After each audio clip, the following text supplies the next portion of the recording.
What up, Gravity Gang? Welcome to episode 13. Today we're joined by a very special guest. He needs no introduction. Jay. My guy. Thank you. Thank you for joining us today. Thank you for having me, guys, and thank you for the cup of tea. Straight away, hospitality on a high. That's how we do it, man. That's how we do it. You can thank Sam for that. He didn't make me one, though. Very important guests get tea or coffee, you know? There it is. So, obviously, a lot of people will know who you are because we are a calisthenics channel by trade. But, as we said to you off air, we are very, very big on self-improvement. So, we have a range of different people, and perhaps some of them don't know who you are. So, Jay, give us a little introduction. My name is Jay Chris. You can go on my social media as Small Spartan Jay. I've been doing calisthenics for 9 years. World champion, world featherweight champion, UK champion. The titles don't mean anything, but it will help for research purposes. Now, those titles are absolutely insane, bro. Thank you, bro. The pedigree of the people, like we've interviewed, we've done 12 episodes before this. We've had some incredible guests. Some of them that you know, obviously Demi, Tayo, incredible athletes, but none who have the pedigree that you do in terms of the calisthenics kind of world stage. So it's mad to have you on. Honestly, thank you, man. Like I worked so hard to get them, and then I realized it wasn't. It's not about the titles for me. It's just about the energy. That's literally and longevity. Yeah, no, 100%. And I think that's something that speaks volumes in your content as well. You know, you're all about the energy. Every single video that you do, all the reels where it's all the funny skits or it's all the explosive power. I think Demi mentioned it in the last one. He said one thing that Jay's got massive amounts of is explosive power. And that comes across in your personality as well, bro. So we love that. Thank you. So, obviously, we just talked about calisthenics. Tell us about how you got into the sport. Good question, bro. So, I started calisthenics I think a good 8-9 years ago, and long story short, wasn't a really good place in my life, physically, mentally. I was about to do jail time for something that I can't really disclose on here, but didn't want to go jail at 18 at 35 kg.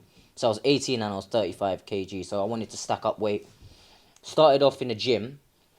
It was pretty interesting because I never done any form of working out before in my life, you know. So starting off in the gym, you're a bit scared, a bit nervous, you know. It's surrounded by all of these fantastic people, you know, females, males, just all working out, all in one place working out, trying to better themselves. But I was in a mindset where I was like feeling very intimidated. I'm small, light, didn't know what to do, didn't have no guidance, you know. Did roughly a good year of the gym. Normal workouts, bench press, squats, deadlifts, the whole shebangs. And then I see one of my boys do a muscle up, bro. And he's like 120 kg, massive bodybuilder. So at the time, money was a great motivation for me, bro. Like, great motivation for me to do anything. So he betted me, I think it was something so small, like £20 to do a muscle up. I couldn't do a muscle up, but I got so obsessed with not being able to do it that I wanted to do it so badly. Does that make sense? I wanted to do it so badly. At the time, there was no guidance. There was nothing on YouTube. Nothing. Instagram didn't even... I thought Instagram was like Facebook, like a family thing. You know? Nothing to learn off. So I just started to learn how to do a muscle up. Once I learned how to do a muscle up in the gym, I left the gym. And then I started cracking on in Primrose Hill Bar Park in North London. Met so many fantastic people, bro. Met Teo at the start, and he was so warm. He welcomed me. Sorry about that. He welcomed me. He was such a nice guy, bro. Teo. He still is the same exact guy till this day. That's what I love about him. And I just started honestly doing what I felt was right. So off air, I told you guys that I really was a fan. I was a fan of the American calisthenics fitness scene. You know, where they did a bit of everything, reps and sets, freestyle flips, and at the time in the UK there wasn't really much people doing it. There was I think honestly one person. I don't know if you heard of him, Stephen Hugh Landers. Yes, actually, that name does ring a bell. Yeah. He now lives in Australia. But he was one of the guys doing it. Only reason he was one of the guys doing it is because he went to the States and he went to all of these places, learned there, and brought it back home. So what I did was I brought back freestyle, like, home to the UK. But I wouldn't say I brought it back home and I started it. But I just loved it, so I started doing it. And I started posting on social media about it. But at the time, bro, imagine this. I was so stupid. At the time, I didn't know what Instagram was.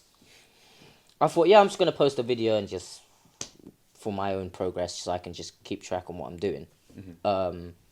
After a while, my videos started to blow up and I was like, oh, well, what is this? Like, what's going on? And my passion started to speak for itself. Like, I really loved freestyle and calisthenics, like the whole thing, the whole shebangs. From there, it just took off, bro. I just started getting invited to events and expos and competitions and started meeting all new people. And I was like, wow, this is a crazy world, you know? So, yeah, that's how I pretty much started. And now I am here 9 years in, yeah, doing what I'm doing still exactly to this day, but on a higher scale. Much higher scale. I mean, literally, you are the pioneer of calisthenics in the UK. Oh, thank you, man. Thank you, bro. You know, like we've obviously we've been in. We said this actually before that we're the same age as you. So Instagram for us kind of happened at a relatively similar time. But obviously, when I started Versus Gravity, which was before the Real Life page, shout out the original name. I didn't know what it was either. It was literally just a progress bank, if you like. Yeah. I like that progress bank. Yeah, that's all it was. But you know, to see kind of all of the different athletes that come up through Instagram, through TikTok, especially through the UK, I think a lot of them owe their passion for the sport to people like yourself. Because without you, they wouldn't have even known what it was. Oh, thank you, bro. And that's do you know what? I don't even expect people to be like, oh, thank you, Jay. Oh, I really appreciate it. I just expect them to follow their passion. Exactly. And to spread positive energy. That's all it is.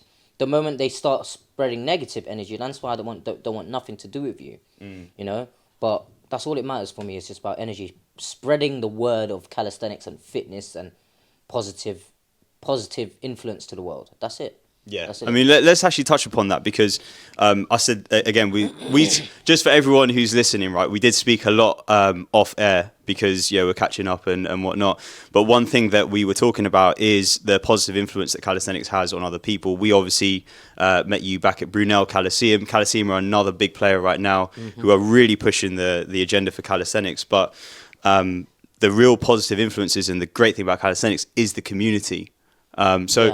You know, obviously we've met you before at Oak. Yeah. What's I guess I want to know like what the biggest thing for you has been about calisthenics that kind of helped you drive your passion, because obviously there is the sport, there's the Sam and I, we fucking love anime, right? So we use that to kind of channel our energy and learn new skills or whatever. But I want to know from your perspective, has community been the largest proponent of energy for you in the sport, or had it been something else where you'd be like, oh, you know what? At the time, yes. At the time, my first 5 years, yeah, it was amazing. The community was just off the rails. You know, I was spending every single penny I had just to travel around the world, just to meet certain types of people and learn off them. Yeah. You know? And to make content with them as well. It was just like, it was networking for me. That's what it was. So the community was the greatest thing, yeah. But it was networking within the people of the community was the greatest thing for me. Who's the biggest calisthenics star worldwide that you've networked with? All of them, bro. Like Chris Hare is my boy. Shh, that's mad. Literally, Chris Hare. So like funny stories. Obviously, me and Sam, we've been trying to get into calisthenics we have got into calisthenics about 4 or 5 years ago, and we used to watch Chris Herrier, Dominic Sky, all of these guys. Dom's Sensei's boy. I haven't met Dom yet, but we're really close. But talk about Sensei. He was supposed to come here. That was actually his surprise. Oh, really? I was actually going to bring him here on a surprise. Oh, mad. But he had stuff to do. But he broke his ankle in Slovakia during Dominic Sky's workshop. Really? So him and Dominic Sky were teaching a workshop, and Sensei ran down a hill and broke his ankle. Long story short. But that's how we know about Dominic Sky, because he saved Sensei's ankle to this day. But yeah, Frank Madrano, Stipkey, Harrier, they're all my boys, bro, and we all came from the same place. Harrier and Frank Madrano started before us. But Yeah. sorry, I can't breathe. They were so welcoming, bro, to the point that when I was young, I looked up to them. I still do. But they would help us to get bigger and to give us the greatest advice to get to that next level. You know? Big props to them guys, man. They're nice lads. There's so much stuff flying around about Chris Herrier because, I mean, the perspective we have of Herrier is he is literally the OG in calisthenics YouTube. Yeah. And he's someone that we aspire to, you know, one day perhaps even meet. But in terms from a business perspective, we'd love to be kind of, you know, aspiring to what he's achieved. Yeah. But there's so much weird like stuff flying around about Herrier. The thing is, bro, like when it comes to people like, I'm just gonna use the word high status, okay? They might not be high status, but let's just use that word for example. When you're at a certain point in your life, you can see if people want to use you or not. You know what I mean? And Chris is very observant, very observant. Like a lot of people would like to use people just to get their clout, just to network with them, just to even be close with them, just to take a picture with them. You know what I mean? So it's like Chris don't take no shit either. He would tell you how it is. Like he's ghetto as fuck. He's just like me. Sorry for my language, but No, that's right, bro. This is explicit. Don't worry about it. yeah, so I can swear. Yeah. Done so many podcasts, bro, where I had to bleep every fuck and shit and cunts and No. Listen, man, we keep it real on Versus Gravity. Listen, Sam and I, we're no strangers to all that sort of stuff, man. We just love the fact that people can speak their minds on the podcast. So when I swear, it's out of passion, guys. So don't watch that. So yeah, same with Harrier. He's very passionate about what he does, and he doesn't like to get used. So there's so many people that don't like that when they get a wall in front of them. And Harrier is on his thing, bro. When it comes to business, he knows his shit. yeah, And he likes to build his wall so solid around himself to the point that he's only going to give a key to certain people to let them through. I mean, that method's obviously worked for him because look at where he is now. The guy lives in a bloody...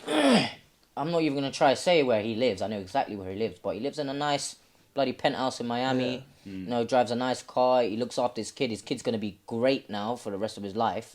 You know, it's gave him a platform. With Harry as well, he's at a certain age now where he had to create something. If he didn't create something, he would just be like the rest of everyone else. Like the rest of his generation. You know, the only people in his generation you ever heard of is him, Hannibal, Frank Madrano, WCO.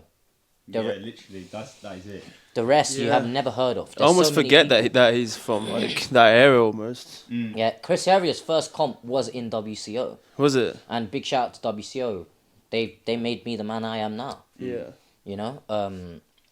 So yeah, there's a lot of... You're always going to hear bad things about people, bro. It's just... It depends on the person's judgment on that person. So someone might treat me like a prick, and I might call them a prick, but he might treat you great. Yeah. So it's all about perspective. How do you deal with that? Say how have you dealt with it in the past, and how do you deal with it today? As I'm sure now you've kind of matured through your journey. Yeah, so I deal with it with success, bro, and a smile, bro. Nice. Yeah, I deal with it with a success and a smile. Obviously, people that know me, I'm ghetto as fuck. You know, so it came to a point sometime back in the day where it came physical, but I don't like to do that. Especially now in boxing, I know what I'm capable of.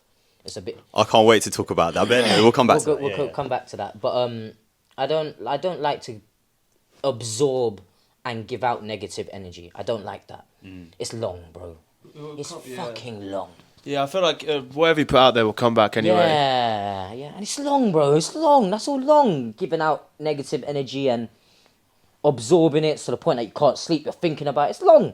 Crack on with your life. Crack on with things that will make you happy and make the people around you happy. That's it. That's all life is. Like, we're at the age now, 27, where if we don't do something now, when we're in the 30s, 35s, and it's still haven't fixed it Now, Yeah. bro, it's gonna be peak for us. 100%. Because the older you get, the harder it is to let go of things, right? Yeah, and people are less forgiving as well. The younger you are, people kind of like, if a 19-year-old makes these kind of mistakes, you're like, well, he's 19, obviously. If you're 35, it's Yeah. like, dude, you're a 35-year-old man and you're And you're behaving like doing- this, and you're doing you'll this. lose it. Like, people be like, fuck that, I don't want to hang out with this guy. Yeah, It's a yeah. detriment. Exactly.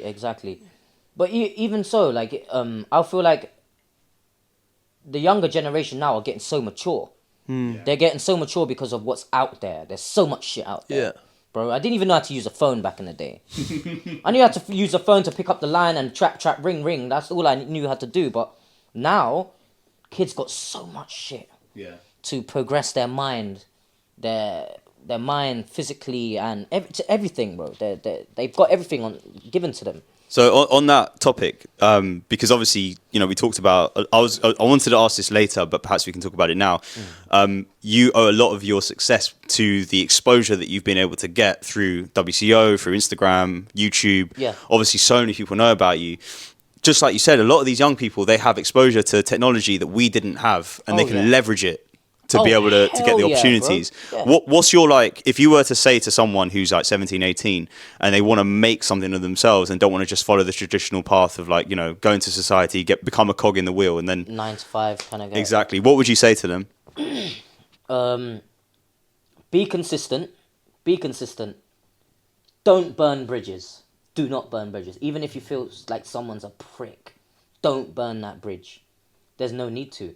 You can go on there's always another way. There's always another road. I said consistency, right? Yeah. And be positive, man. Be positive. Life is hard as it is, bro. So if you're there moping about negative things, I didn't get the opportunity, I didn't get the chance. So things don't just come to you. So you have to go and get it, you know?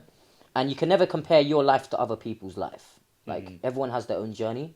You might come from the hood, might come from a nice family, but everyone came from somewhere and started from somewhere. You gotta go with the flow, man. Life is fucking incredible. Like, I came from somewhere that I don't really know anyone in the UK that came from where I came from. You know, but life is extraordinary, bro. It's crazy. What it is. You know? Yeah, I mean, I think not only is it extraordinary, but it's also, I think you need to realise that success isn't going to happen overnight. Oh, yeah. Which sounds obvious, but people don't really deep this. They're like, and I used to be like this in the past. I'll be honest, I started drop shipping like 4 or 5 years ago. You sell yourself to the dream and say, fuck yeah, I'm going to find a winning product. I'm going to be like making millions.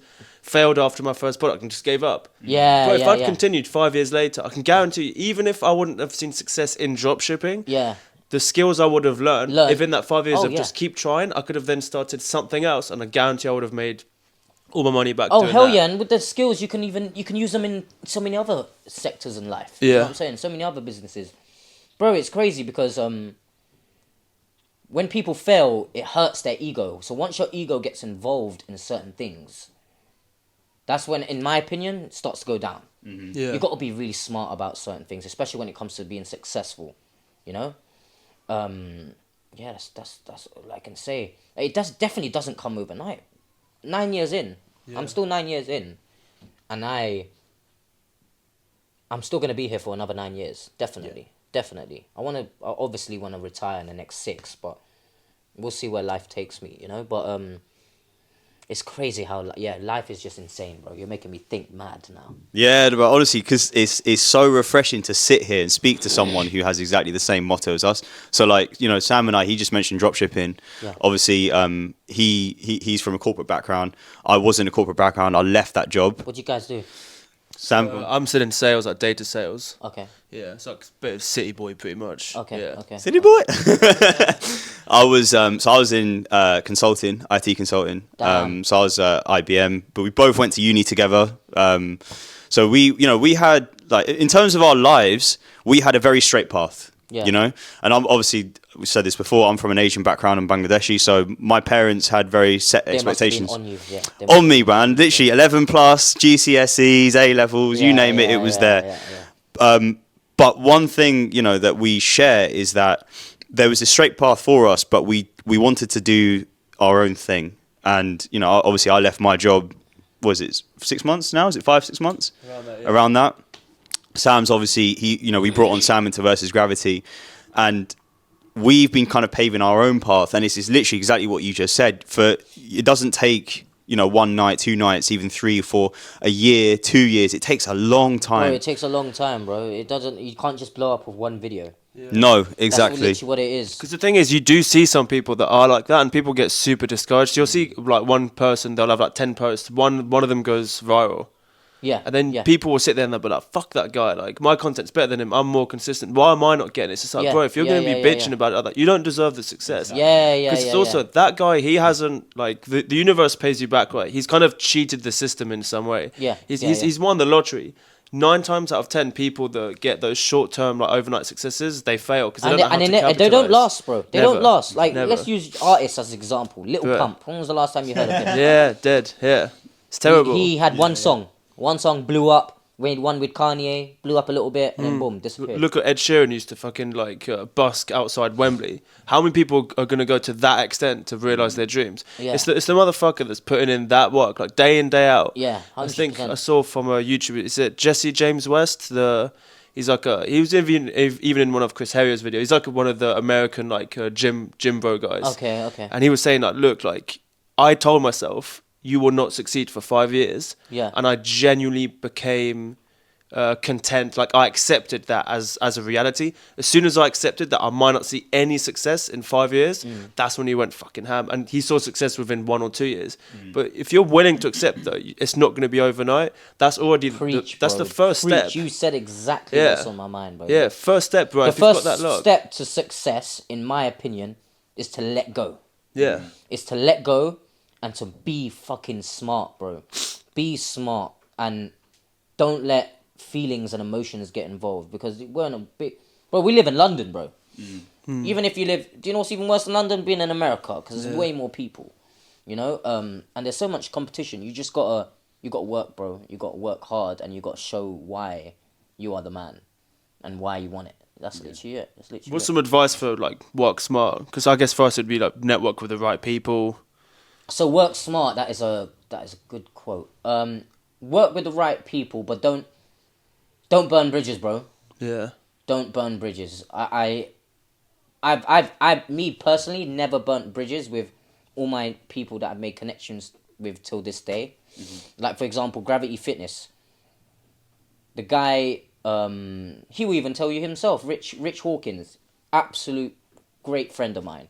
He made his first parallettes. Guess from what? From my workshop. Really? He came to my workshop, saw a pair of parallettes, and was like, "I can make these better, Jay. Can you help me out?" Of course I could. Helped him out. Now look at Gravity Fitness now. Multi-million-dollar company. So, it's all to do with don't burn in bridges. The reason why I say don't burn bridges so strong is because you never know where you might need someone. You know, and they might need you. You know? The moment you say something so bad to someone or do something so bad, they're going to look at you in such a different light, man, that they might spread that negative seed elsewhere. Yeah. You know what I mean? Yeah. I think that's what people call evil eye, isn't it? Yeah. It's like as soon as it's happened, then that's it. It's gonna literally spread like wildfire, and that's what But you've you basically get loads said. of people that will forgive and forget, but not a lot of people have that power within themselves and to forgive. It's very hard to forgive someone. Especially in this kind of community when everyone's very, very young, Yeah. testosterone driven, if you want to call it. It sounds cringe saying it, but it's kind of true. It's That's not like exactly how it is, we're bro. not 50-year-old knitters. Ego's so far up their ass Yeah. that they feel like they deserve what we have and what we've worked for, you know? They do, but probably not their time yet. Yeah, You know what I'm saying? So it sounds like to me you're a massive believer in cultivating your environment, because that's what we are. So like if we looked at our friends back at university, or how wide our friends kind of circle was back at university, it was huge, because it didn't matter. We weren't on that kind of path yet. We were all in the same sort of area. We were all studying. We all had this, you know, like I said before, this straight path. And so everyone was just having a good time or whatever. But as soon as we came out of university, and especially since we've been working on Versus Gravity, and we're building a business and we're trying to, you know, make a life for ourselves, we've noticed that all of our friends around us play a massive part in our success. 1,000%. And it's literally, like you said, it's that network. So it sounds like that's what you've done as well, is cultivating that kind of close circle of friends. Oh, 100%. Like I made Bar Sparta to make a family, because I've never had a family. You know, when I say I don't have a family, I was adopted twice from birth. Don't know my real parents. Went to foster care. Nearly went in jail. I've had bad past, but doesn't make me the person I am now. Yeah. You know what I'm saying? So I made Bar Sparta to make a family within the calisthenics community, but it's not all about skill for me. Mm-hmm. Like you'll notice some of the Spartans that I have. Some of them don't even have the highest skill set when it comes to calisthenics, but it's here. It's the mindset and in the heart as well. Yeah. That's what I like about them. That's what makes someone a Spartan to me. You know? But when it comes to networking and all of these things, it all adds up, bro. Everything adds up. Like bro, it's just you're making me think so much now. We speak, bro. We think up big ideas. Yeah. Trust me, and this is what we wanted to do because, literally, like we said just before the podcast, we could talk about, you know, your best planche tips or your best front lever tips, but that stuff we can find. You can find that anywhere. So what? Buy my program is online. $50.99. There you go. Go and buy it. To be honest, I need a planche program, so I'm going to probably copy it. Get that for free, bro. It's all to do with your environment. Your environment is what stands clear. If you're around fucking people that smoke weed all day fucking long and don't do anything with their lives, then you're gonna absorb that kind of energy. If you're around people that get up, work hard, and do their thing, and sometimes go have some fun. That's okay. Yeah. It's okay to relax. Balance. Life's a balance, right? Can't go to one extreme to another, but you got to be focused. You know what I'm saying? Don't be half-hearted in what you do. If you're gonna go out and have a pint, go out and have a fucking pint. If you're gonna go and work 12 hours, go out and work 12 hours. Don't half-hearted what you do. That's in my opinion. You can't be surrounded by people that are extreme as well. Yeah. Because that will ruin your emotional state. You can get so fucking... Your brain can just crash at any moment to the point that you'll be like, I fucking hate this. I think that is so valuable. And no one talks about that. Yeah. Funny enough, I was actually speaking to my wife just before this, right? And she was like, sometimes I feel like you're so absorbed in your work. And I notice it, and she's right, because there are times when you're just so extreme, you're so far down that rabbit hole, bro. You get lost. Yeah, and then you forget to appreciate the small things around you. And I think that's so valuable that you said that, and it's so good that we can hear it from someone like you, who's already done so much. For all of you guys sitting out there, take time to actually decouple yourself from what you're doing. Yeah. So whether it be your training, whether it be a business that you want to start. I mean, obviously we've had like Sanat and stuff on the podcast, who's a young man trying to build a business. Had this conversation with him as well. You got to take time to step back, and I think that's arguably, I think it's one of the most important gems that people don't talk about. Picture, bro. You can step back and be like, wow, if you're close to a painting, this close to a painting, all you can see is this part of the painting. If you take a step back, you can see the fucking whole thing. I love that. Yeah. That's so good. Yeah. I'm just putting it in kind of stupid man terms in a sense, because I'm fucking stupid sometimes. So when it comes to business as well, like you can be so one-sided. You can be so one-sided, bro. Like I'm gonna speak in my personal life. My missus is the complete opposite to me, but I like that because she'll see things that I don't see. And I get emotional when it comes to certain things when she wouldn't. And I like that because I'll learn off that. I'll be like, rah. That's amazing. I love that you can just sit back and just let that happen. Yesterday, like our car got popped, and me being me, I got super ghetto driving around the fucking Camden and King's Cross trying to find the people. What did she go and do? She just let it go and called the police, sorted that insurance, cancelled the card, boom, move on. Yeah. Crazy. And that's I think again another a topic that I think is worth discussing, and it's a very old phrase. Behind every powerful man is or behind every great man is a great woman, or whatever. Yeah, but it depends. It depends, bro. Because I've had so many women in my life, bro. So many women in my life. Depends on your mindset as well. If you're in the right place, you'll find the right person.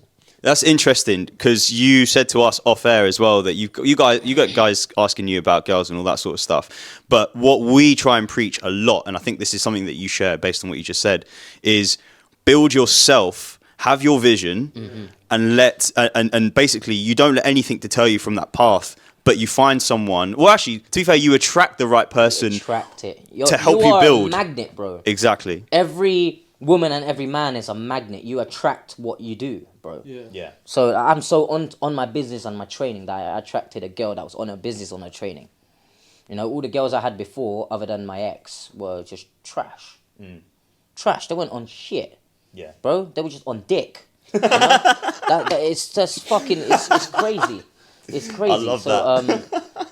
Yeah, bro. It's mad. It's mad how when you say it, behind every man there's a woman, but behind every woman there's a man as well. True. Very, very true. You know what I'm saying? You two, I mean, obviously we've seen some of your stuff together. You're doing loads of content out in Dubai, in India as well. Yeah. That must be amazing. India humbled the fuck out of me, bro.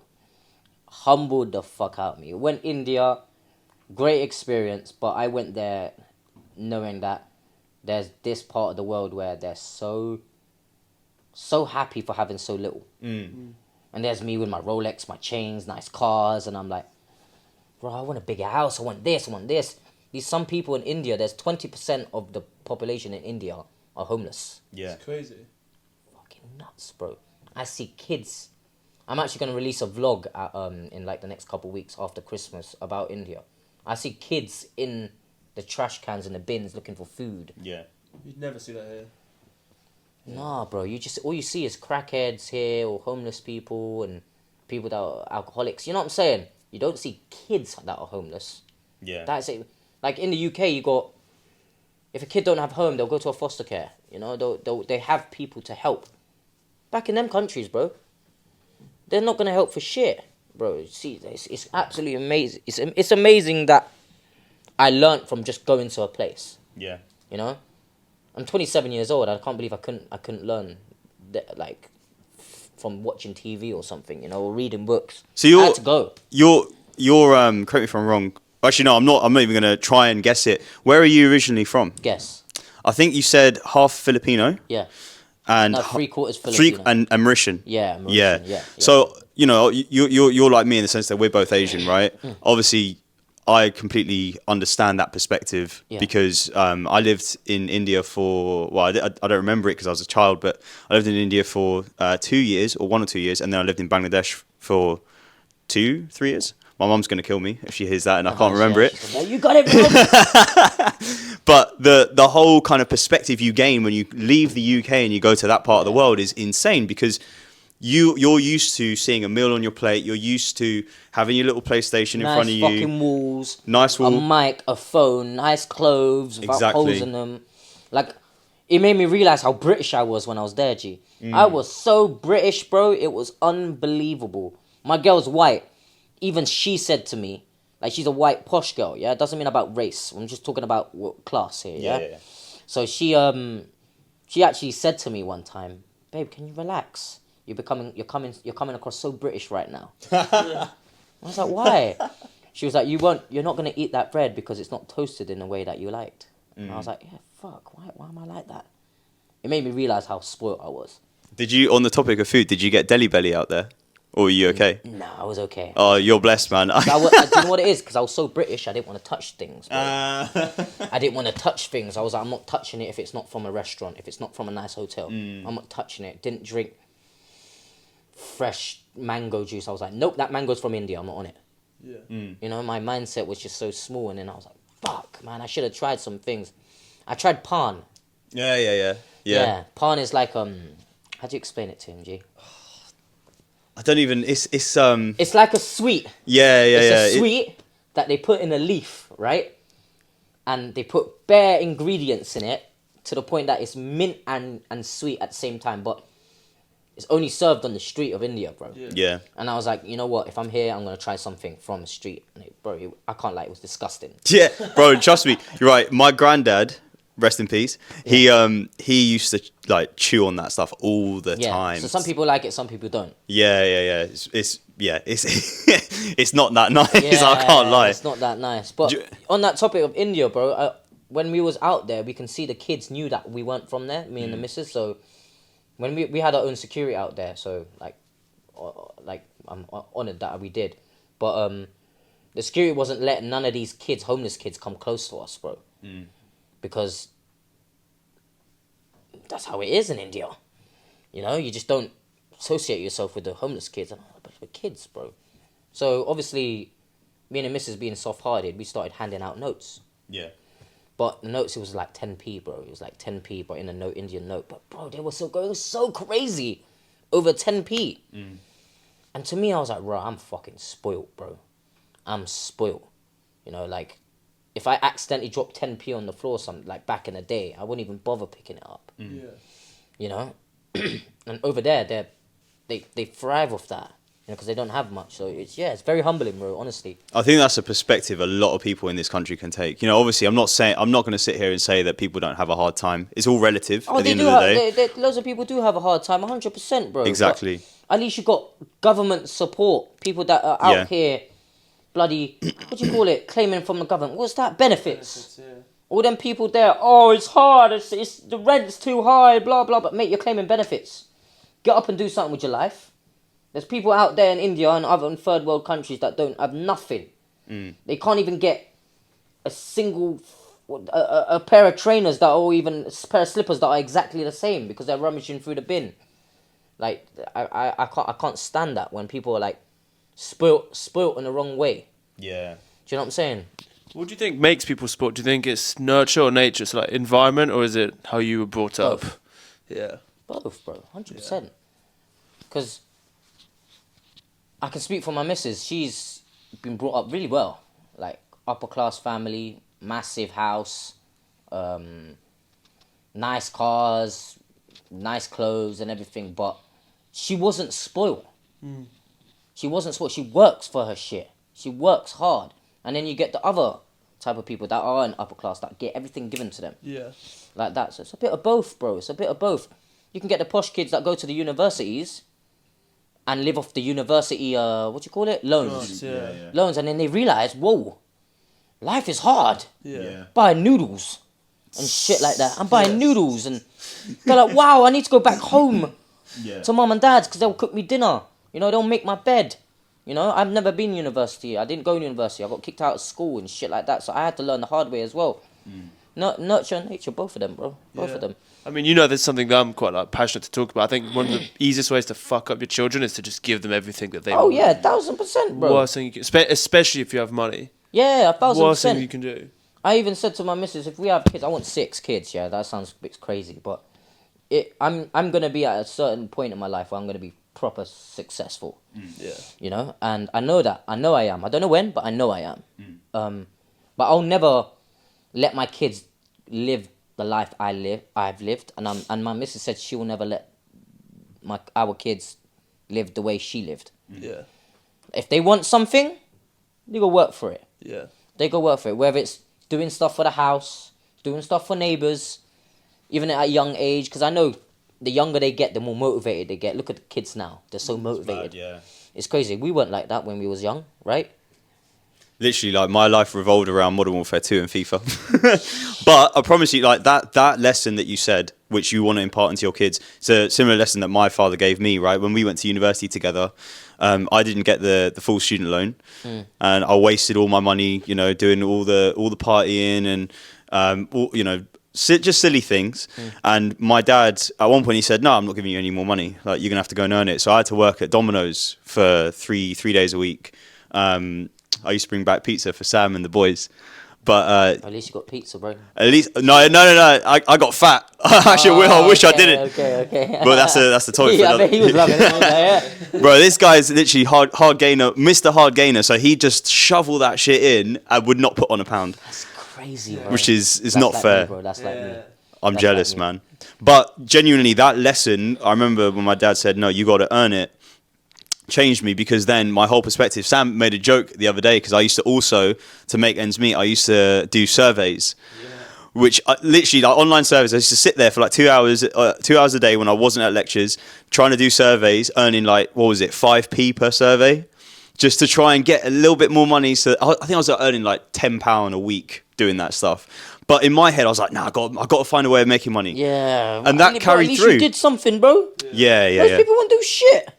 That's Most true. people won't So do true. fucking shit. They'll sit in their ass and expect it to come to them. Yeah. You know what I'm saying? Yeah, And yeah, especially in the calisthenics world, that's how it is now. They expect to just learn something, learn a skill, which honestly it's hard work to learn a skill, but there's other skills they need to master as well, like knowing how to market themselves, be in the right environment. Yeah. You can't just learn a planche and think you're the fucking best. You can't just learn a 720 and deserve a sponsorship, Yeah. or the weight and muscle up, or get jacked as fuck to the point that you expect it. You gotta do everything, bro. This is, again, a very interesting topic because I had this conversation with someone else. You can have, like, there's so many, we talked about this, there's so many undercover beasts at calisthenics, but they have no idea how to market themselves. So Yeah. you never see them. Yeah, You know? yeah. We witnessed that yesterday when we were at Body Strong, right? Yeah. That I think there was a couple of guys who put up some mad numbers, but never heard of them. Yeah. Never, and I don't think we ever will, because at the end of the day, it comes down to having that mindset which you talk about, which is learning how to put yourself out there, Yeah. put your own spin on it, and show your personality to the world, because that's what people Yeah. buy into. Yeah, 100%. Especially when it comes to brands and sponsors, like big up my sponsor, Under Armour. Especially brands, they wanna see that you can sell yourself to the public, no matter how good you are. They don't give a fuck. Honestly, they don't give a shit. The amount of briefs I get from brands, I don't get one that says do freestyle. Really? Yeah. Not one. What do they say normally? Yeah, what kind of stuff do they normally ask? It's all about motivation, bro. Really? It's all about motivating the people to get up off their asses and work out and do Nice. something, even if it's just going for a walk. Yeah. You know, that was majority of my briefs are. It's like from that, and I think as well, because our sport is not established, it makes it even more harder because I've never heard of it. This is, again, sorry, I keep saying interesting topic because you are bringing up everything at the moment. We talked about this with Demi, Okay. about calisthenics and basically making it go, what did you call it? Meteoric? I can't remember the exact word. It's like a meteoric rise. Yeah. A meteoric rise, right? How does skyrocket calisthenics to the level that we believe it should be at, you know, with like other mainstream sports? Obviously, you are a massive pioneer in the game. Do you believe that calisthenics could be a big time sport, or do you think it it will? can be extreme sport. Yeah. I don't think it can get close to Olympics in the next 5 to 10 years. I don't think it will get there. What do you think it will take for I think it will get calisthenics to to go? X Games, 100%, Yeah, yeah. where parkour is and skateboarding, Yeah. because it is an extreme sport. It is very extreme. Everyone that you see doing it are young. You know, but as a workout, I think it will get like every gym pretty much has calisthenics classes now. Yeah. You know, calisthenics qualifications and blah blah blah. I think it'll get close to CrossFit in that aspect. The only reason CrossFit is as big as it is. Sorry, I'm trying to breathe. The only reason CrossFit is as big as it is because everyone can do it kind of sport. Yeah. That's why it's that big. Yeah. With calisthenics, it's not really like that, right? You got the reps and sets, but then you got the extreme reps and sets where numbers are super high, blah blah blah. But no one's making a sport out of the basics, the little, Very true. the beginners. No one makes a sport out of the beginners. They always make the sport out of the extreme when it comes to Cali. Yeah. That's the problem where I feel it comes to Cali, and it's not regulated. There's not enough rules. Yeah. So on the topic of rules, right? Again, the question that comes to my head is, how do you standardize calisthenics? Because we were talking about this before with freestyle, you can't standardize it because it's self-expression, right? Kind of. Go on. Kind of self-expression. I've been in the game for so long now. So when a new generation kids ask me, "Oh, I done this," the most common thing is, "I done a 720. Why didn't I win?" What about the rest? What about the rest? What about front levers? What about your back levers? What about the base fundamental bit of calisthenics? What about combining statics and dynamics together? What about being clean? What about being... Where's the form? Great, you done a 720. That's great. That's absolutely amazing. What about the rest? Can I ask how it's judged? So, like, I watch a lot of skateboarding. So you've got like street league skateboarding, which is like Yeah. the first kind of. So you see how skateboarding is judged on skill, right? It's judged on tricks. And So you've got tricks, but then you've also got flow and style. So Yeah. it's like 3 marks, and then they take the average of so those it's 3. exactly like that. Cool. That's It's I was exactly like, hoping. it's exactly like breakdancing as well as skateboarding. Okay. You got the highest level of dynamics, the highest level of statics, the highest level of style and flow and presentation. It's the way you present yourself as well. So that's how freestyle calisthenics is judged on, and form. Obviously, form's very judgmental on form, because it depends on who someone is. People be like, that's clean, but someone like me be like, that's not fucking clean enough. There's no way. See, that's where I think the nuance is, because with form, like let's take the muscle up, right?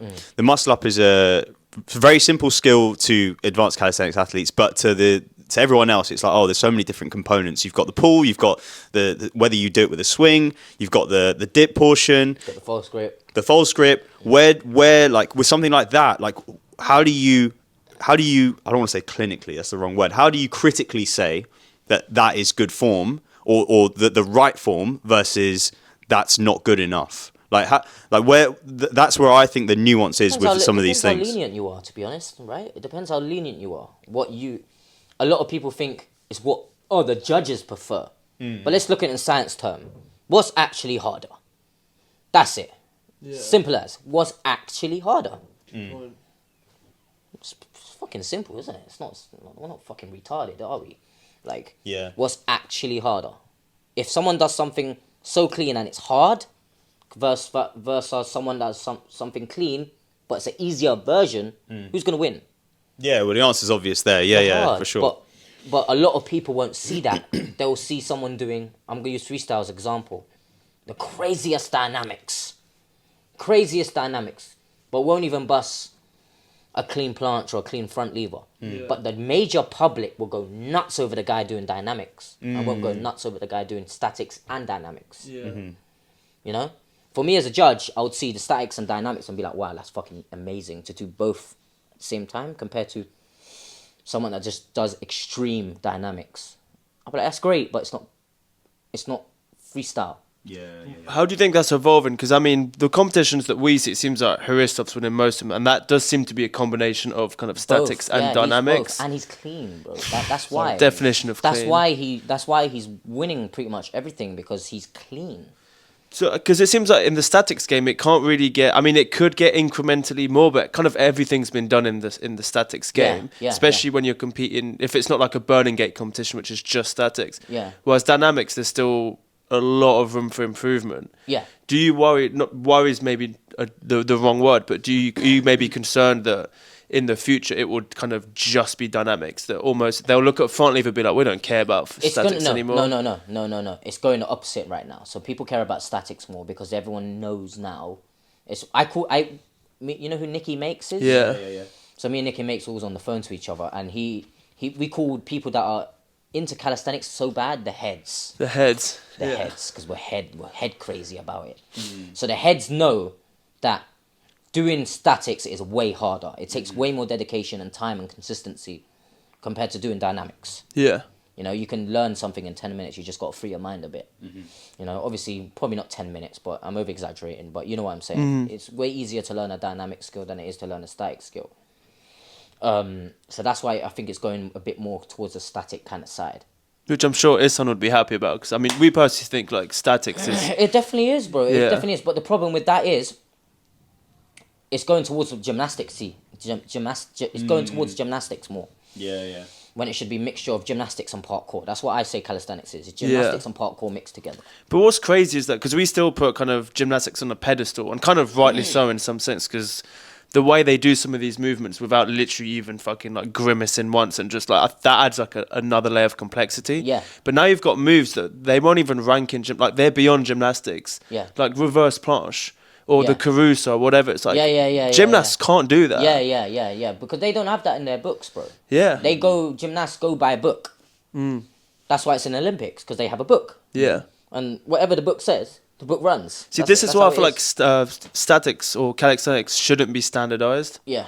Because if it is, then it's gymnastics, and gymnastics is the reason why it hasn't progressed that much in the last 20 years. Exactly. Every now and then you'll get another move added, and it's a transition move. It's not like an actual statics move itself. If we had that in calisthenics, you'd never see a Caruso, because people would be like, well, you don't get any points for doing this random new move. Exactly. What's the fucking point in training it? People really realize how hard it is. Yeah. Like, when I started, it was just pure dynamics, right? And then the planche came along. And it was like, wow, this shit's fucking hard. You know? And now it's like Caruso, all of these crazy static moves that you... Mad, yeah. Absolutely unreal. Because it seems like with Instagram, it's kind of the 4-minute mile, right? As soon as someone does something once, everyone starts doing it. Like, one thing I've seen is on P-bars, because there's a lot of statics on the kind of straight bar. Yeah. But it seems like there's more people incorporating that into the dip bars, where they'll do the kind of front flip, grab it straight into planche. You have to remember, P-bars is easier than a straight bar. Yeah. That's why people are doing it on P-bars. Yeah. That's literally why. Yeah, good point. So when I judge a competition and I see someone do dynamics and statics on one bar without the whole mixing the grip and, let me get in position, then do a static. Yeah. I'm not really impressed compared to someone that's flowing with dynamic and static. So, planche, planche, front lever, it's like, it comes like water, bro. So when I see in competitions now, is people doing crazy dynamics, then they'll come down to the P-bars and do statics. That's not freestyle for me. Yeah, it's kind of like two different things merged into there one, you isn't go, it? exactly. It's like, I can do this there and I can do this there. Why don't you do everything on one bar and everything on another thing as well? You know? Do you kind of have like a point system for each move that they do? Or is it kind of overall performance? In WCO, I can speak for the American Federation, yes. Out of curiosity, what are some of the like highest ranking points for us? Caruso and stuff like that. 720 muscle up, 540. They're all on a high pedestal when it comes to dynamics. But again, you rarely get people doing both. Yeah. That's why it's kind of easy to judge. I think we'll have to wait for like a newer generation of people who've grown up seeing that it's easy to do it. So they're like, oh, well, everyone can do 720s. Yeah. Then they'll have that. You notice that now? Yeah. You notice how everyone can 720 now? Yeah. Everyone can planche now? Yeah, It all just came out of nowhere. And everyone can do a fucking 20, 30 kg muscle up now. It's fucking insane how all of that just came... Because once one person does it, everyone gets obsessed of learning that 100%. One thing. And once they learn it, they think they're the best. Yeah. When there's all the other things they need to do. Yeah, I remember watching like tricking back in the day, and the double backflip on standing, so not like on a bouncy floor. Yeah. One guy did it. I can't remember who it was, and that was like fucking insane. And then now you've got like 14-odd kids in like in a village in Africa that I'm seeing filmed on like a microwave. Grass, yeah, just soil. banging it out.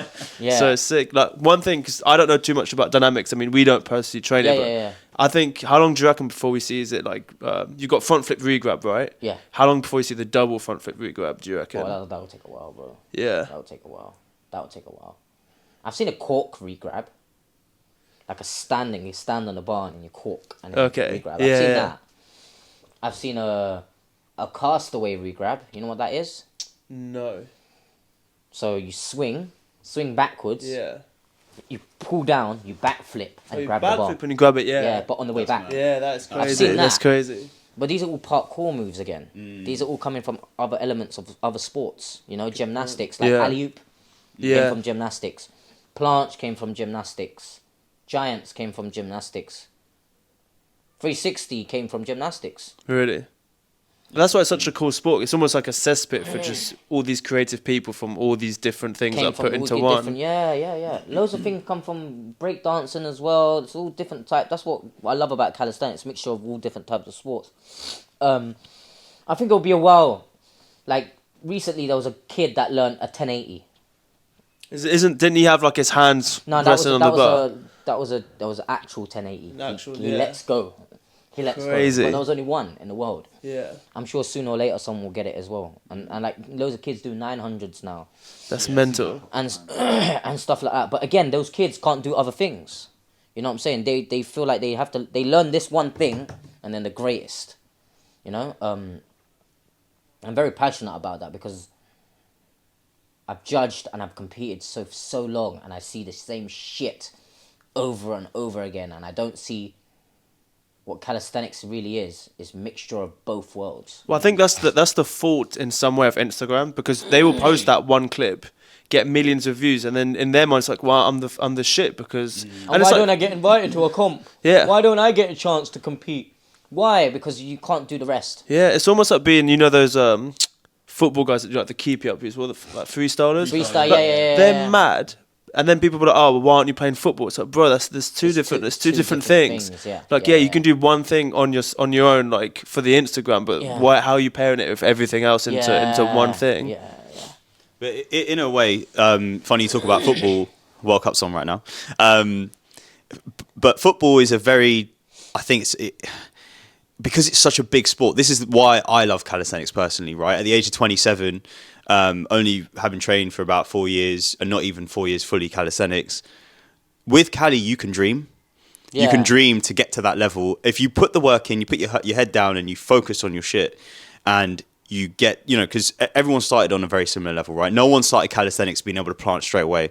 But there's some people... Unless they came from gymnastics. Exactly. Yeah. But people start, we've all played five-a-side football, right? Yeah. And there's people who are just naturally so much better than others, and some people will just progress into becoming semi-pro, eventually pro. Yeah.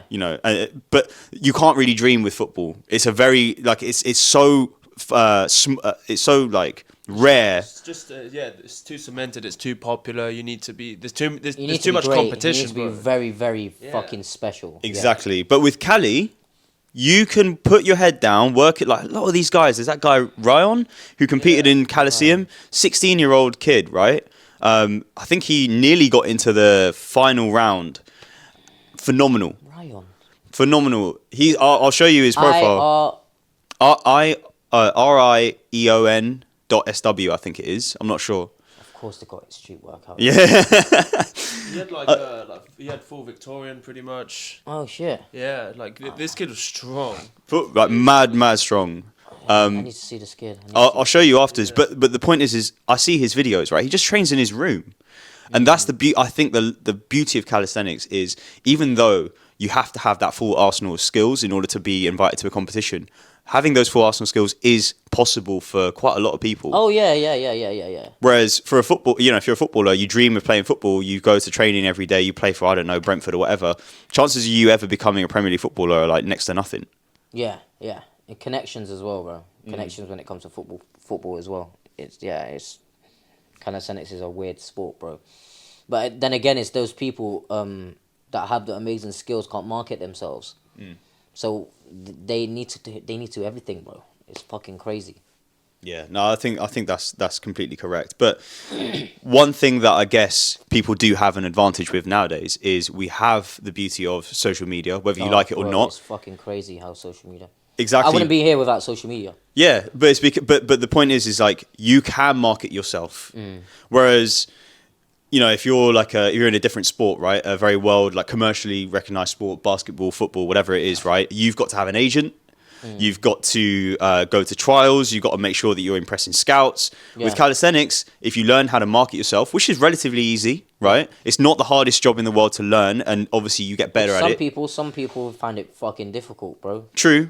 Some people find it difficult because their ego gets involved. Yeah. Like, I've uploaded this crazy clip. Why didn't it go viral? And why did his one thing go viral? His 1 5-second clip go viral? Why? Well, because they probably either got lucky or they're consistent as fuck. Yeah. You can't just upload one video and be like, I'm the best, I'm the greatest, I should get everything. Yeah, no, I completely agree. I mean, we talked about that right at the start, the kind of keys to success. Yeah. And, what you owe your success to. And you mentioned consistency was one of them. So for everyone listening out there, if you're making content or if you're not even making content, but you want to get somewhere, stay consistent. Yeah. Because that is the number one thing. Well, it's also, I always say, throw shit at the wall and see what sticks. You don't know what's going to work. People ask us, how do I edit this kind of style and do that. It's just like, dude, like we've only kind of figured out what works Your for style us is, yeah. because we uploaded every single like 2-3 times a day, for like 3-4 months, and in 4 months time we'll look back at the content we're posting now and be like, what the fuck was that? That was shit. Yeah. Yeah. I even till this day, I'm exactly the same. I'm Yeah. like, why did I do that? But it worked. But that means that you're improving. Yeah. Because the thing, if you're looking back at content a year back, you're like, oh no, that's still who I am. It's like, well, then you're still making the same shit a year. Like, you're not progressing, bro. 100%. Yeah, So it's important to just, and I feel like a lot of super young people, they want to be motivated, but they don't know where to start. Yeah. It's just like, just start anything. Honestly, throw shit at the wall and see what sticks. Yeah. Because whatever momentum and energy you put into your endeavors, even if you're like, oh, this isn't for me, you would have learned how to hustle. You'd have learned all these like different, like, You would have learned from your mistakes as well. Yeah, I even think more making so. mistakes is okay. It's okay to make mistakes. If you don't make mistakes, how do you know what is a mistake? good point. You know what I'm saying? Completely true. Yeah, man. So I want to take this a little bit in a slightly different direction. Obviously, we talked about what you owe your success to. We talked about calisthenics. I want to know what's next for Jay in terms of... what happened yesterday. Yeah. Oh my God, yes. Because obviously, well, this kind of feeds into it as well. So the fight. So you're obviously, you know, you're now getting into boxing and you're doing a lot of that because you're starting to diversify. Tell us about that because that's a completely different world. My vision was everyone loves combat. Right now, combat sports is at its high. Yeah. There's nothing better than it right now. Right now, there's nothing better than it. Other than football, there's nothing compared close to combat sports right now. Especially when it comes to influencer boxing. Everyone loves that. So me, as someone that come from the calisthenics world, I want to show the public, the major public, not the calisthenics or the fitness world, just a normal person, what someone like me has to offer. Cool. And the only way to do that, in my opinion, is to diversify myself. Go to another sport and prove you are the shit. Yeah. So by me going into boxing as a calisthenics guy and I end up knocking someone out, calisthenics blows up. Because they're like, wow, he did calisthenics. How was he so great? How did he knock someone out? Blah, blah, blah. That's my kind of knowledge. You know, I'm always going to forever be the calisthenics side. But I also wanted a challenge as well. That's why I wanted to go into boxing. And I thought, I'm good with my fists, bro. But in reality, I'm good with my fists. So I wanted to try it out. I've always wanted to try it out. But I was too scared when I was younger. I used back at uni. I took up a bit of boxing as well, and I can completely relate. There's that kind of barrier, that mental barrier, where you're just like, "Oh shit, I really don't want to do this." And I'm not good enough. I'm not good enough. Yeah. But then as soon as you throw yourself in and you do get beaten up, you're like, oh, "Actually, it wasn't so bad." Yeah. So that's what I did. I stopped calisthenics. I only do calisthenics once a week now. Really? Yeah. Wow, that's mad. Oh, sorry, go on. I only do calisthenics once a week, and in that one day, it's every Tuesday, I do freestyle, static reps, and basics reps and sets in one day. You know, where before when I was calisthenics training for like a championships, it would be like 1 day of reps and sets, 1 day of statics, 1 day of freestyle. I had a routine, but now it's like 4 days a week of boxing and legs and cardio. How are you feeling? How are you feeling doing kind of more cardio-based stuff? Oh, bro, it's exhausting, bro. It's fucking exhausting, but I'm starting to love it now. I'm starting to love it because I've got into a rhythm of it. It's been like 8 months now. Starting to get into a rhythm of it. It's a completely different lifestyle. In my opinion, it's fucking hard. But it's hard. It's harder than Cali, bro. Because with Cali, at the start, you learn something new every day. Yeah. With boxing, is like you learn something new about yourself every day. What you're good at, what you're not good at, what's your style, what hand to use, what stance, what's your head movement like, you know. I feel like it's so hard compared to calisthenics, but I'm loving the journey, bro.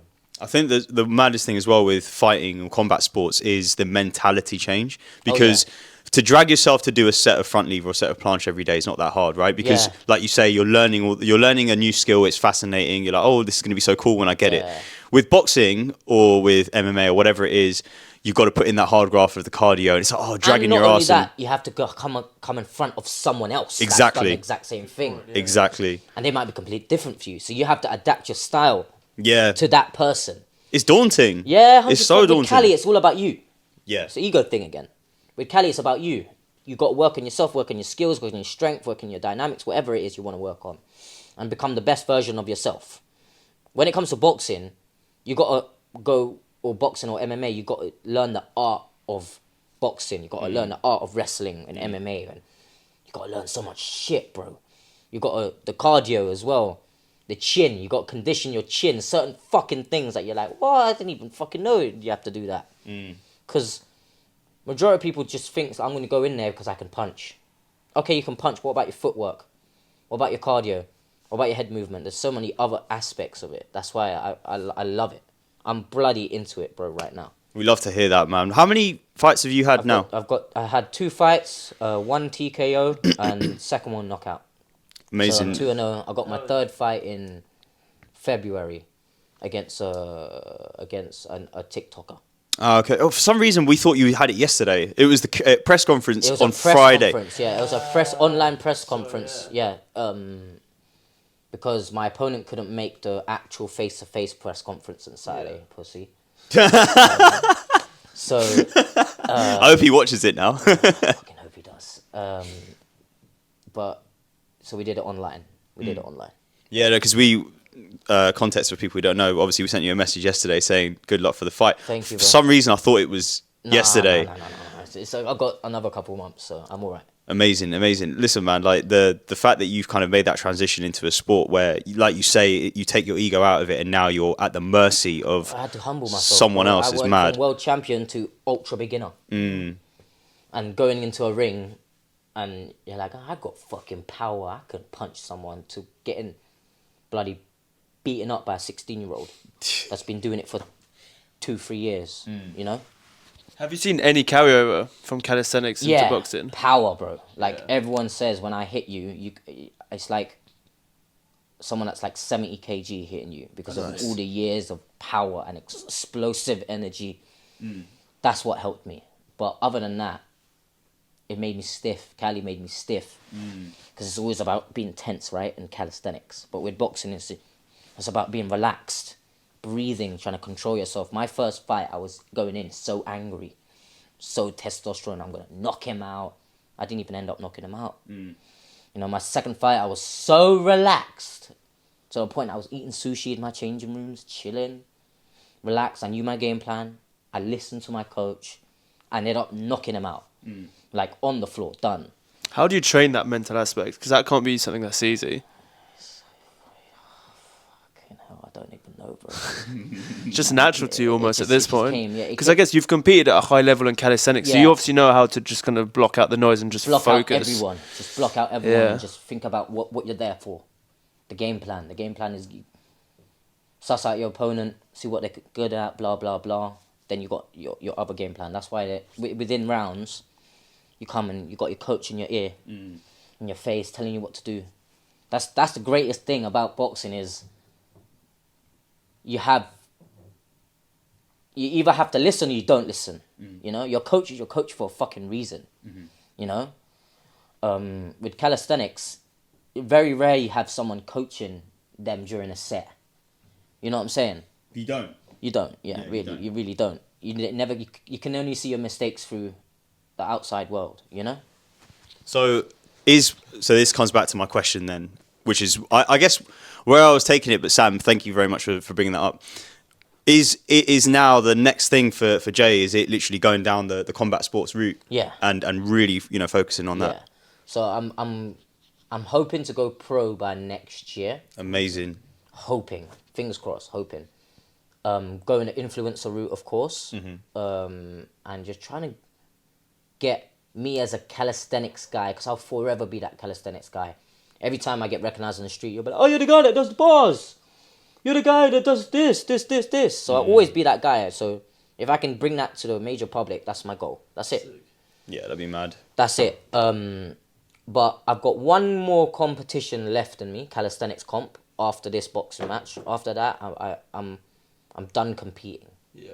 But I'll still forever do calisthenics. That's the beauty I'll of it. judge. I'll teach. I'll do all of that. It's still my passion, but I want to move on. You know. I want to move on. I think it's time to progress in other sectors. You know. See, that's the mindset that I think everyone needs to start cultivating, which is it's not just you do one thing, you do it forever. You got to go from milestone to milestone and achieve and achieve and achieve. Yeah. So look at Ronaldo. What did he get offered? Exactly. How much did he get offered from Saudi Arabia? A lot. I don't know the actual monetary value, but yeah, it's a lot. 200 M's or something like that. Probably more. I think it was like No. 350 or something, wasn't it? Something stupid, Yeah. bro. You know what I'm saying? He didn't even have teeth when he started football. Yeah. And now this guy's getting fucking, that's crazy money. Yeah, you got to progress, bro. Got to progress, yeah. Amazing. Right, because I know obviously we could talk forever, Yeah, right? yeah. And I'm sure we will. We can do, you know, plenty more podcasts. What I want to do is I want to just quickly answer some of the questions that we got. Oh, God. We'll pick, we're going to only take 3. Oh, God. Dude. No. I mean, like, oh, God, I know there's, like, silly fucking questions. Bro, in there's there. there's one question that I'm going to find hilarious. So I You know want what? to... Don't do 3 questions. Let's do, like, 3 crazy questions and 3 good questions. All you right, know? okay. How big is... How big is it? Well, you know. All right, let's see. Hey, So, I'm quarter black, so, you know. all right, okay, cool. So we've got... Right, I'm going to... Let's start with the silly question, okay? So the first... I saw this, I showed it to my wife. Right, so again, context, I'm Muslim, right? Okay. So when I saw this, I found this so funny. So this guy says, what do you think about Muslims and do you want to become Muslim in the future? I was just like, why would you ask him that? What? What do I think about Muslims and do I want to become Muslim in the future? Yeah. So, I'll be real. Back in the day, I was going to convert. Really? Yeah. Oh, mad. Reason why is because I was going to jail. And the brotherhood there is crazy. The brotherhood is fucking crazy and they're so tight. Yeah, I've heard it's mad. They're so tight. A lot of people turn Muslim for other reasons, but that was one of the reasons. The Muslim brotherhood, everyone's so tight and they were not judgmental as fuck. It's nothing to do with race. Yeah. Nothing. Do you know how many white brothers and black brothers I know that are Muslim? Yeah. Asian brothers, and that's one thing. That was one reason I was gonna turn. And what do I think about them? I think they're absolutely amazing. Just because never judge someone from their religion, race. I'll judge someone from what they do and say. Yeah. You know, and their energy. You know. 100%. What did you say to me? This like earlier. You said it always come back, right? You said something whatever about. you put out there in the universe will come back. Say that again. One second. Whatever you throw out in the universe will come back. Yeah, It's like a so- boomerang. Yeah, pretty much. exactly. So I'm a strong believer in that, bro. Yeah, karma, essentially. Yeah, bro, karma essentially. So, yeah, that question's stupid, bro. Honestly, when I read that last night, I was like, why? I love you, whoever that Right, so was, the other but one that is- was stupid. The other one's, what do you think of Christians? And you're gonna think they're gonna do it all every single religion. Oh my god, Jesus Christ! That's so crazy. I don't know what people think. I love that, man. That's the mindset, though. That's a mindset of like being trapped in a small box, bro. You know, we live in London, bro, where there's so many different types of people, bro. It's crazy. I came back from India, yeah, where they saw my girl and they went absolutely insane. Bro, I had a queue of people taking selfies, at least 100 people taking selfies with me because I'm a small Spartan. Yeah. And then she had a queue of people taking selfies with her because she's white. So come to London, wherever you are, and then you'll see so many different types of people, so many different types of religions, and so many different types of beliefs that you'll be like, wow, this is insane. You know? I'm still going to laugh about that question for a long time. Next one is... This is not a silly question, but I think I've seen people ask this to you before. Why won't you battle Goku? Who's Goku Street Workout? Yeah. I feel like I'm at a different place than he is. I don't want to waste. No offense, I love Goku. He's a good kid, you know. But I don't want to waste my time in battling someone that won't beneficial me as a person, and money wise, and career wise. Yeah. I want to better myself. I don't want to battle someone. I'm not trying to say Goku's here, but I don't want to battle someone for me to stay here. Yeah. Where regardless if I win or lose, I want to keep striving, bro. Yeah. Well, this comes back to your point about the combat sports, right? That's what... Yeah. That's the next level. Yeah. And I don't think he's ready for me, bro. Probably right now. I'm not even at my best calisthenics form right now. Probably right now he probably stand a good chance because he's training like so insane. But at my peak calisthenics moment and where his peak probably is now, he's like I don't feel like he's there. Like I don't feel like he's there. People might say he's wrong. Oh yeah, he's got 720, great. But there's other things. Yeah. There's other things. You know what I'm saying? He's a great kid. I love the kid. He's got a heart of gold. Yeah, that's it.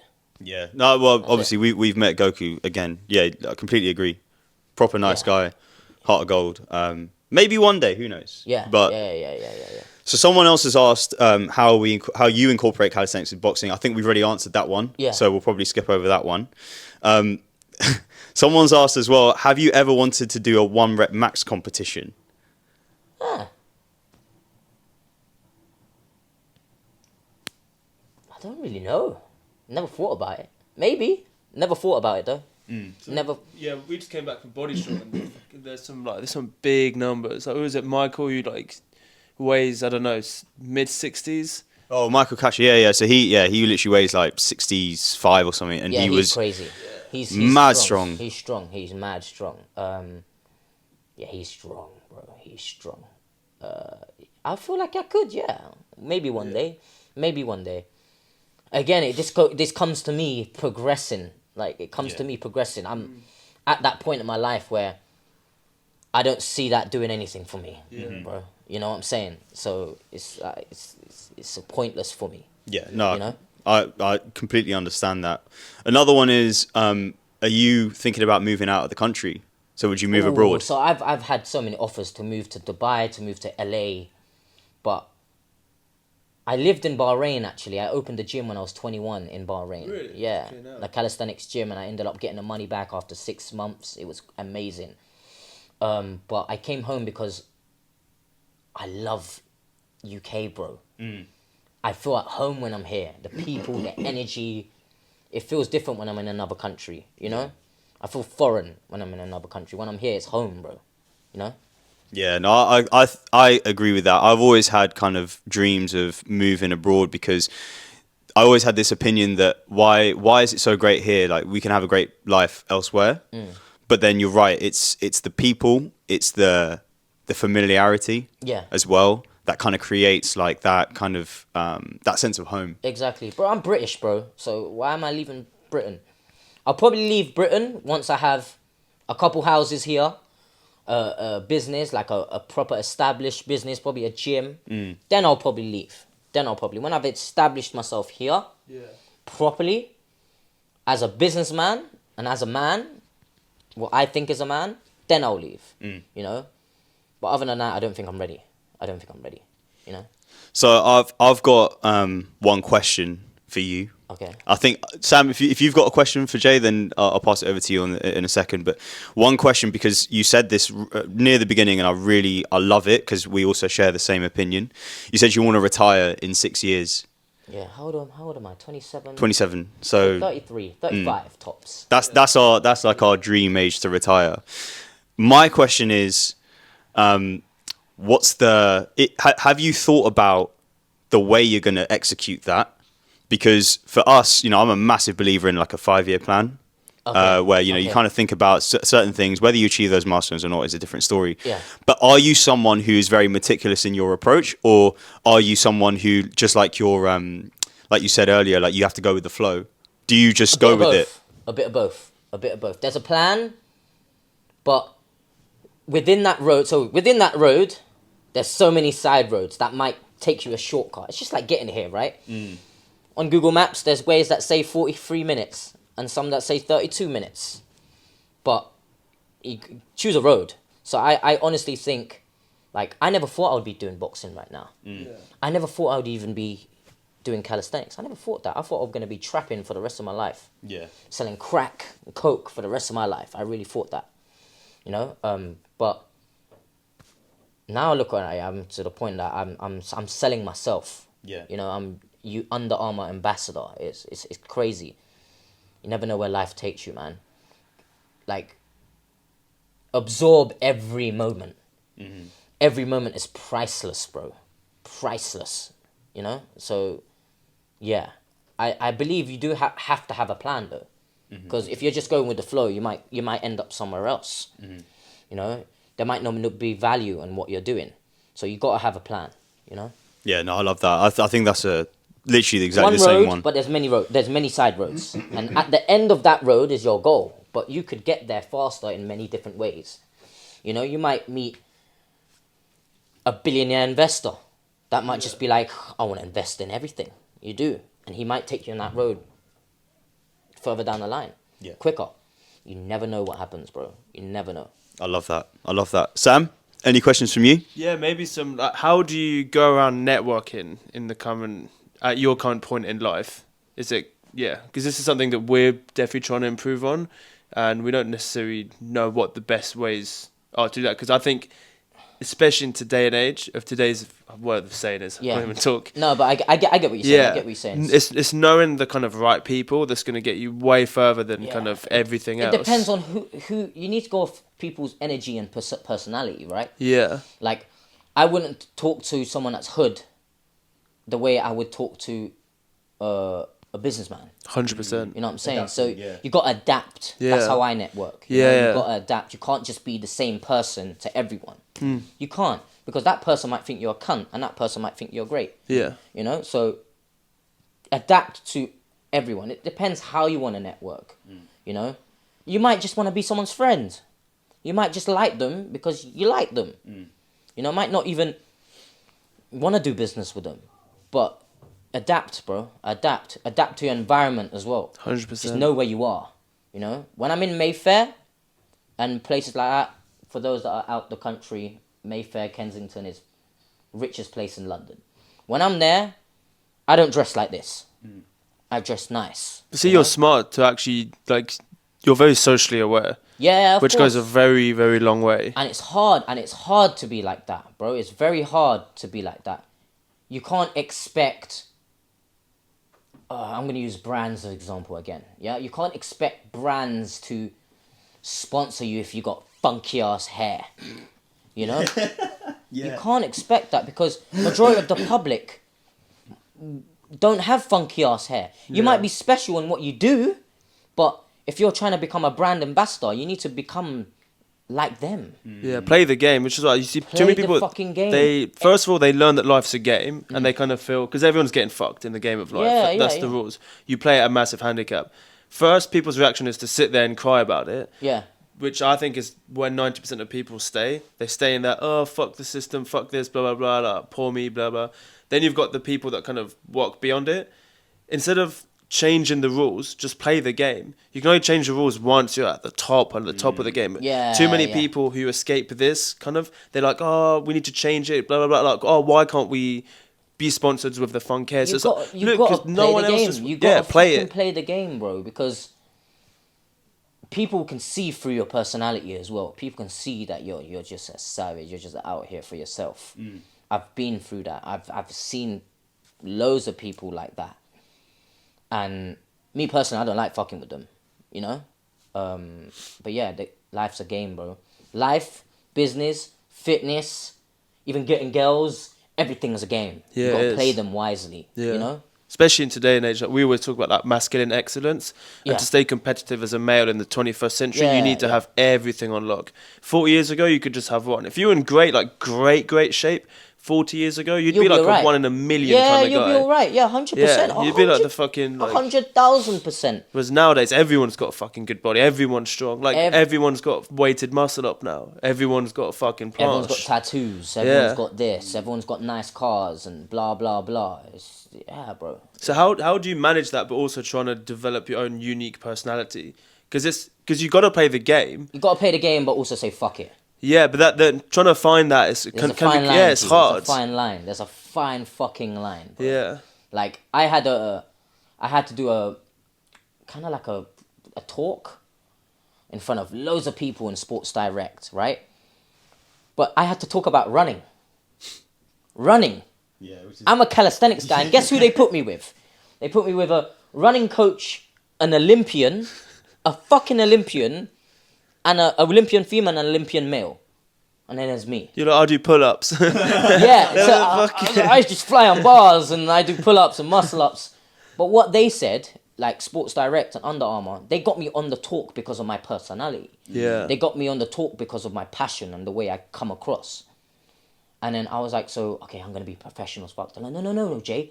Be Jay. Yeah. Be Jay. If you have to swear, if you have to say something that are crude or stuff like that, say it. Let it out.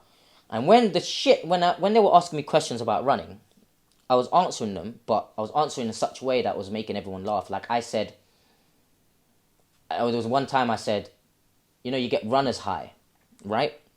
And sometimes when you run so much, you come across a wall, runner's wall, where you just can't burst through. I've burst through that wall so many times. And I said out loud, it feels like having an orgasm. Everyone started laughing, but then at the end, everyone was like coming up to me. I'm not even the runner. Saying, oh, you inspired me. Blah, blah. There's Olympians there, and they didn't get inspired by them. Yeah. Because the Olympians were just doing it as a sport, I'm doing it out of passion. Yeah. It's incredible, bro. It's incredible. I was very shocked the feedback I got. In my head, I was like, oh, fucked it, man. I was too hood. I was too straightforward. I should have just held back a little bit, but they wanted that. Well, it's because you can captivate people's attention, and attention now is the number one currency in the world. If you can get people's, it's what Jake Paul's doing. Yeah. Like all these people and at the if they top. didn't like you, at least they watched you. Yeah, exactly. At least they watched you and got that perspective of you. That's why Jake Paul's where he is now. Everyone thinks he's a bastard. He's fucking clever. He knows what he's doing. He's very, very, very clever. Yeah. But yeah. No press is negative press at the end of the day. Exactly. That's the saying. Exactly. So amazing. I think we like I said, we could talk for ages. Do you want to do one more question? One more question. I think there's no more that are worth asking because they're all along the same lines that we've already done. But I guess what I was going to say one last. Yeah, go on, go. Literally, I guess just closing remarks. Word of advice for anyone who's young out there. What would be like your number one tip? Someone who's in your position, like you're speaking to a young person, a young you. Talking about what? Someone who's hungry to get started. Okay, don't let your ego get involved. Yeah. Do not let your ego get involved. That is the number one rule. And it took me a while to learn that. It took me until I was like 23, 24 to really realise, I need to settle down with my ego. Don't let your ego get involved, because the moment that gets involved, there will be certain people out there that won't like that. Because no one likes a fucking egotistical cunt. Yeah. You know what I'm saying? Let's be real. Some people do, the rare percentage, but some people don't. Yeah. And in my opinion, you want to impress the majority, right? And the only way to do that is to be humble, but as well as strong. A bit of Tay and a bit of me. Does that make sense? Yeah. Makes complete sense. Yeah. Amazing. Yeah, no, with the other questions, I think a lot of them were to do with, obviously, like we spoke about the calisthenics stuff as well. But yeah, a lot of them kind of flow along the lines that we've already spoken about. So we'd just be repeating ourselves. But yeah, no, honestly, bro, it's been an absolute pleasure. Bro, like guys, I said, thank you for having me, man. Honestly, we could do this. We can do this again probably in the summer. Yeah, for sure, man. After I get my 10 and 0, you get me. But yeah, man, honestly, it's a pleasure. And check out these guys on Instagram. Their content is off the rails. I actually said to them at the start that I followed you guys because your content was different. It wasn't the same street workout calisthenics. Oh, look at me, look what I can do kind of Instagram. Your Instagram was for the people, bro. Yeah, that's what, honestly, man. Keep going, bro. Keep going.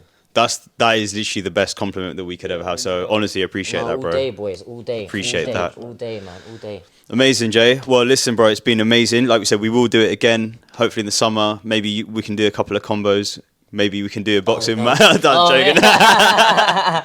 I'm joking. You knocked me out. Amazing, bro. Listen, it's been an absolute pleasure, man. No, thank you, guys. Honestly, man. And guys, make sure you subscribe, like, comment, and if you want to ask any more questions, please comment down below. Plug yes. Any socials, anything Honestly, you want to plug just now? Follow my Instagram and follow my Bar Sparta page. So at Bar Sparta and at Small Spartan J. And yeah, that's it. That's all I'm asking. I don't ask for much. That's it. We're going to drop his socials anyway in the description. You Obviously, don't even have to like. You don't even have to follow. You don't have to comment. If you just look, that's all I want. That's all I want. Yeah. Well, to be honest, if they're going to look, bro, they're going to follow. I know it, man. Amazing. All right, bro. Well, listen, it's been amazing. Sam, thank you again, as always. 13 episodes, boys, we're growing. So, yeah, it's lots of big things to come. But until episode 14, guys, we will see you on the next one. And like Jay said, leave your ego out of it. Keep hustling. and we'll consistent. stay consistent, stay hungry, and we will all make it. Yeah. See you on the next one. Welcome.